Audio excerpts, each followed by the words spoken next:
रट्टा मार के टॉप करना इनफ नहीं है। काफ़ी बच्चे ऐसे होते हैं जो रट्टा मार-मार के हर साल टॉप करते हैं, तो उसका कोई फ़ायदा नहीं है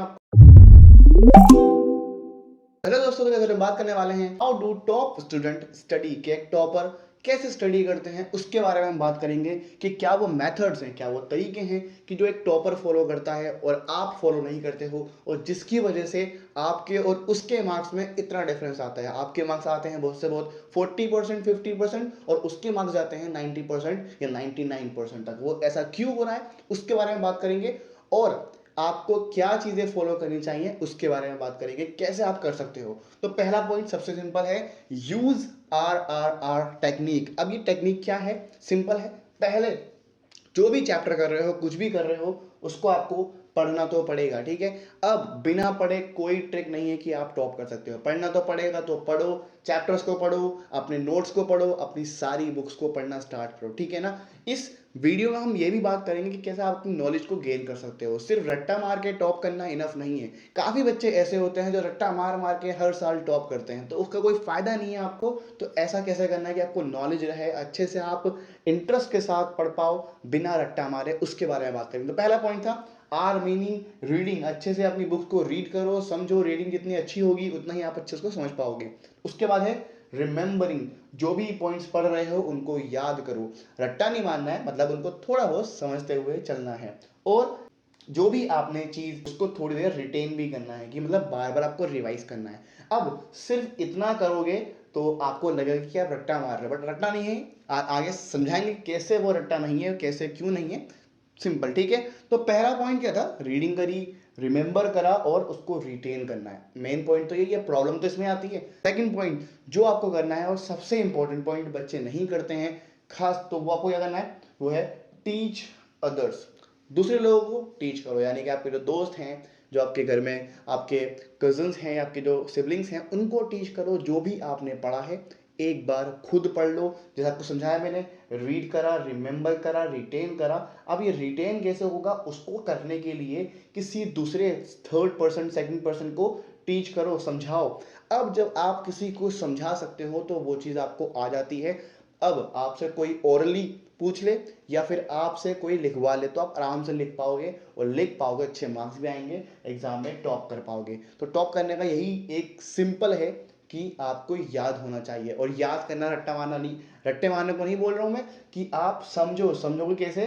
कि जब कोई भी चीज़ आप कॉन्सेप्ट पढ़ोगे तो उसको किसी को समझाओगे, तो समझाने से पहले उसके बारे में सोचोगे।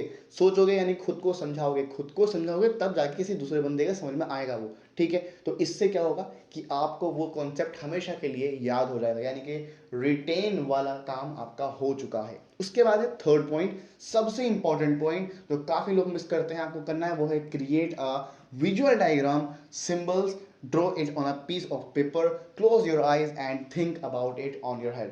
अपने जो भी कॉन्सेप्ट पढ़ रहे हो, साइंस है, एसएसटी है, मैथ्स है, उसमें डायग्राम्स होंगे। डायग्राम्स को बनाओ, सिंबल्स को बनाओ और उसको समझो। अपनी आंखें क्लोज करके उसको इमेजिन करो कि कैसे क्या हो रहा है। कोई भी साइंस का कॉन्सेप्ट है उसको इमेजिन करो। साइंस में आप जितना इमेजिन करोगे उतना वो आपको पढ़ने में मजा आएगा, और जितना मजा आएगा उतना अच्छे से लिख पाओगे, उतने अच्छे मार्क्स आएंगे। और ये आपको सिर्फ इसमें बेनिफिट नहीं करेगा आपको टॉप कर रहे हैं, आपको ये बेनिफिट करेगा आगे के लिए भी। आप कोई भी एग्जाम्स के लिए प्रिपेयर करोगे तो कर पाओगे। सिर्फ रट्टा मारते रह जाओगे तो कोई भी एग्जाम क्रैक नहीं होगा। भले ही आप अपने स्कूल में टॉप कर जाओगे, लेकिन जो आगे चल के आपके बड़े बड़े एग्जाम्स होंगे, एंट्रेंस एग्जाम होंगे, उस पर कुछ नहीं कर पाओगे। तो इमेजिनेशन काफ़ी इंपॉर्टेंट है। तो इमेजिन करो, आंखें बंद करके डायग्राम्स को समझो। मतलब डायग्राम बना लिया और उसको इमेजिन करना है कि कैसे क्या हो रहा है। आजकल तो आप 3D में समझ सकते हो।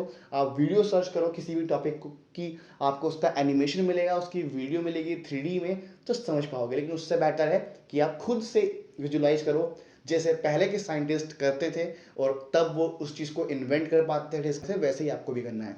उसके बाद है फोर्थ पॉइंट जो है, believe everything is easy and simple. अगर आप सिर्फ इस कॉन्सेप्ट लेके चलोगे कि हर सब कुछ ईजी है और सिंपल है, तो आराम से सब होने वाला है। लेकिन कहना आसान है कि सब कुछ ईजी है और कहना आसान है कि सिंपल है। ईजी और सिंपल कोई भी चीज़ तब बनती है जब आप उसको स्टार्ट करते हो। आप साइंस पढ़ना स्टार्ट करोगे, मैथ्स पढ़ना स्टार्ट करोगे, जब आप वो क्वेश्चन वन बाय वन करते जाओगे तो वो अपने आप आपको ईजी लगने लगेगा, सिंपल लगने लगेगा। तो सिंपल पॉइंट ये है कि स्टार्ट करो। आप जब स्टार्ट कर दोगे तो हर चीज़ आपको ईजी लगेगी, आपको खुद ब खुद कॉन्फिडेंस बिल्ड होगा, तब जाके आपको खुद में अपने आप बिलीव हो जाएगा। तो believe everything is easy and simple, और ये तभी होगा जब शुरू करोगे। शुरू करो, 1 महीना 2 महीना मैथ्स पढ़ो, साइंस पढ़ो, एसएसटी पढ़ो, हिंदी पढ़ो, इंग्लिश पढ़ो, और जब इतना टाइम उसको दोगे तो वो अपने आप ईजी लगने लगेगा।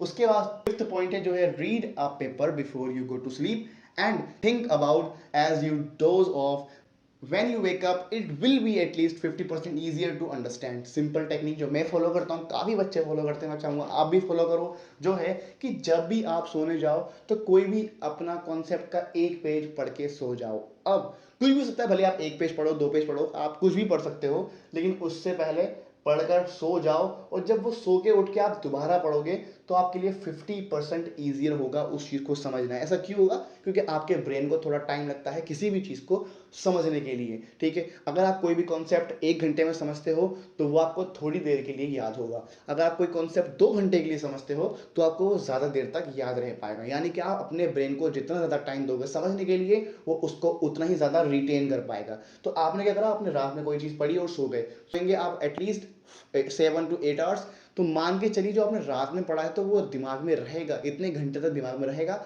और सुबह उठ के पढ़ोगे तो 50% ईजियर भी हो जाएगा और वो आपको हमेशा के लिए याद भी रहेगा। तो ये टेक्निक ज़रूर ध्यान देना, ट्राई करना, खुद ट्राई करना, आपको काफ़ी ईजी लगेगी और काफ़ी ज़्यादा हेल्पफुल भी है कि सोने से पहले कुछ पढ़कर सो। कुछ भी पढ़ सकते हो जो आपको पढ़ना अच्छा लगता है, भले मैथ्स करके सो सकते हो, साइंस पढ़ के सो सकते हो, कुछ भी सो जो आपको याद रखना है, जो आपके एग्जाम में आना है। आप चाहो तो जो आपके इंपॉर्टेंट क्वेश्चन है आप उनको कर सकते हो, जिससे वो आपको हमेशा के लिए याद रहे, एग्जाम में काफ़ी काम में आएंगे। तो इंपॉर्टेंट क्वेश्चन आंसर को क्या करना है, रात में पढ़ते हुए सो जाना है, काफ़ी इंपॉर्टेंट है। 6 पॉइंट है जो है, if you are studying and things just aren't making sense take a nap for 20 minutes. आप कुछ पढ़ाई कर रहे हो, सपोज आप मैथ्स का एक क्वेश्चन कर रहे हो, लेकिन आपसे वो कर करके भी नहीं हो पा रहा है, आप थक चुके हो लेकिन तब भी नहीं हो पा रहा है, तो क्या करो, उसको आप क्विट कर दो, आप छोड़ दो उसको, ठीक है।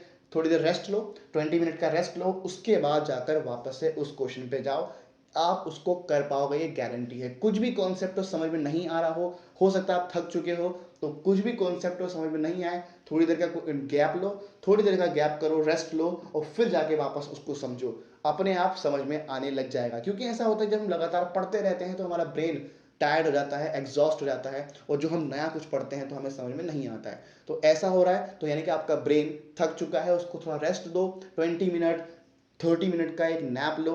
लेकिन हाँ, नैप ही लेना है आपको, कुछ फालतू काम नहीं कर रहे हैं कि जैसे जिससे आपका ब्रेन और थके। लाइक कुछ आप गेम नहीं खेलें या फिर आप बाकी एक्टिविटीज़ ना करें जिससे आपका ब्रेन थक जाएगा।